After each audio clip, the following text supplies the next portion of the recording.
আল্লাহ রব্বুল ইজ্জাত সূরা নূরের ২১ নম্বর আয়াতে বলেন, এবং আল্লাহ তাআলা যদি তোমাদের প্রতি দয়া ও অনুগ্রহ না করতেন তাহলে তোমাদের মধ্যে থেকে কেউ কখনোই পুত পবিত্র হতে পারত না, কিন্তু আল্লাহ তাআলা যাকে চান পুত পবিত্র করেন।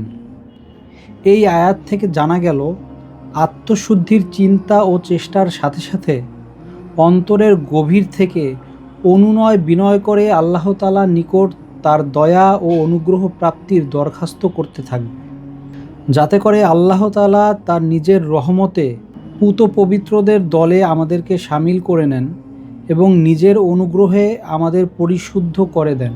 আর আল্লাহ তাআলা যখন আমাদের আত্মশুদ্ধির ইচ্ছা করেন তখন তার ইচ্ছাকে কে ভাঙতে পারে। সূরা নূরের ৩০ থেকে ৩১ নম্বর আয়াতে আল্লাহ রব্বুল ইজ্জাত বলেন, আল্লাহ তাআলা ইরশাদ করেন, হে নবী, আপনি মুসলমান পুরুষদেরকে বলে দিন তারা যেন নিজেদের দৃষ্টিকে নিচু রাখে এবং নিজেদের লজ্জাস্থানকে হেফাজত করে। মুসলমান নারীদেরকেও বলে দিন তারা যেন নিজেদের দৃষ্টিকে নিচু রাখে এবং লজ্জাস্থানের হেফাজত করে।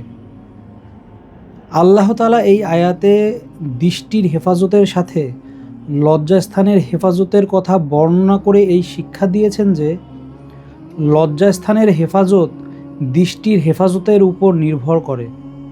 যে ব্যক্তি দৃষ্টির হেফাজত করল না তার লজ্জাস্থানের হেফাজতের আশঙ্কা রয়েছে। বনি ইসরাইলের ৩২ নম্বর আয়াতে আল্লাহ রব্বুল ইজ্জাত বলেন, ব্যভিচারের নিকটেও যেও না, নিশ্চয়ই তা বড় নির্লজ্জতা এবং খারাপ কাজ। আল্লাহ তাআলা এই ব্যভিচারীর নিকটে যাওয়াকেও হারাম ঘোষণা করে শিক্ষা দিয়েছেন, যেই উপকরণগুলো জেনার নিকটবর্তী করে সেগুলো থেকেও যেন আমরা বিরত থাকি, কেননা হারাম কাজ শুরু হয় এমন কাজকেও হারাম বলে ঘোষণা করা হয়েছে।